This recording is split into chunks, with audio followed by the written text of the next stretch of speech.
Padma barrage সেটা বাস্তবায়িত করার জন্য প্রকল্প হাতে নিয়েছি। ৩৫,০০০ কোটি টাকার এই প্রকল্প স্বাধীনতার পর থেকে ফিজিবিলিটি স্টাডি কমপ্লিট করে এটা প্রায় 2016-তে বাস্তবায়নের জন্য সিদ্ধান্ত হবে, কিন্তু সেটা সেই সময় আলোর মুখ দেখে নাই। কেন, কি কারণে, ওই বিশ্লেষণে আমি এখন আর যেতে চাই না, যার কারণে আমাদেরকে দীর্ঘদিন লড়াই করতে হয়েছে, সংগ্রাম করতে হয়েছে।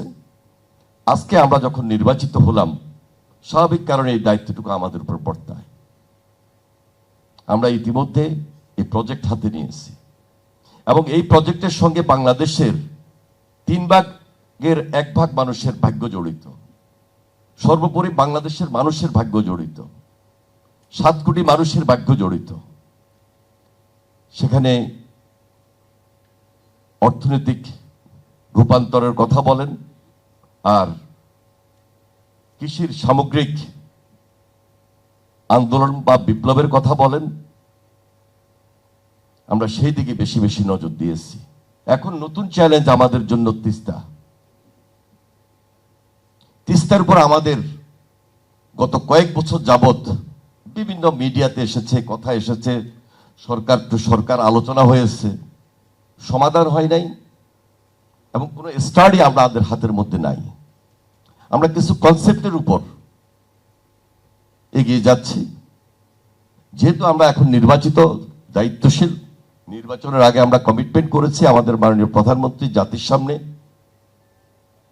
আমাদের সেই উত্তরাঞ্চলের মানুষের কাছে এই কথাগুলো বারবার তুলে ধরেছেন, কমিটমেন্ট করেছেন।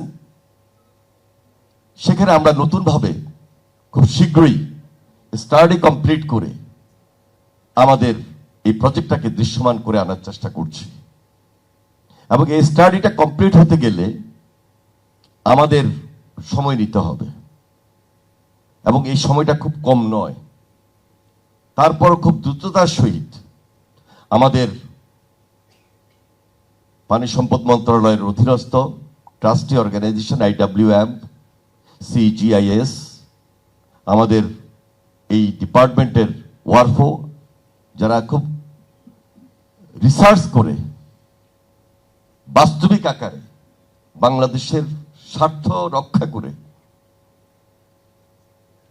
কিভাবে আমরা পানিটা ধরে রাখতে পারি, অর্থনৈতিক বিপ্লব ঘটাতে পারি এবং কৃষির সামগ্রিক উন্নয়ন ধরে রেখে যেখানে নদী ভাঙন রোধ করতে পারি, হাজার হাজার মানুষের যে স্বার্থ, 5টা ডিস্ট্রিক্টের সাধারণ মানুষের যে স্বার্থ, সেই দিকে আমরা বিবেচনা রেখেছি। এবং সেই দিক বিবেচনা করতে গিয়ে আমাদেরকে সবচেয়ে বেশি গুরুত্ব দিতে হচ্ছে এখন এই তিস্তা ব্যবস্থাপনার উপর।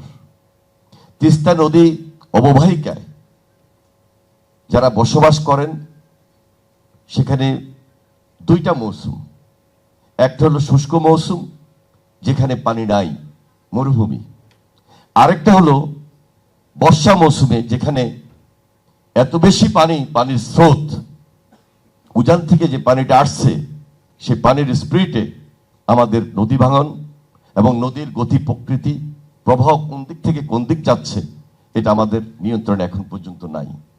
সব কিছুকে নিয়ন্ত্রণ করে স্টাডি কমপ্লিট করে খুব দৃশ্যমান আমরা আশা করছি খুব শীঘ্রই আমরা জাতির সামনে আমাদের এই প্রজেক্টটা আমরা হাজির করব এবং আমাদের বইটার যারা এক্সপার্ট রয়েছেন তারা আমাদেরকে সর্বাত্মক সহযোগিতা করছেন, যারা দেশের পানির বিশেষজ্ঞ রয়েছেন তাদের সহযোগিতা আমরা নিচ্ছি, যারা পরিবেশবিদ তাদের সহযোগিতা আমরা নিচ্ছি। সবাইকে নিয়ে একটা কমপ্লিট তিস্তা মহাপরিকল্পনা আমরা বাস্তবায়ন করার লক্ষ্যে আমরা যেটা অঙ্গীকারবদ্ধ সেই কাজটুকু আমরা অব্যাহত এবং দৃশ্যমান করার চেষ্টা করছি।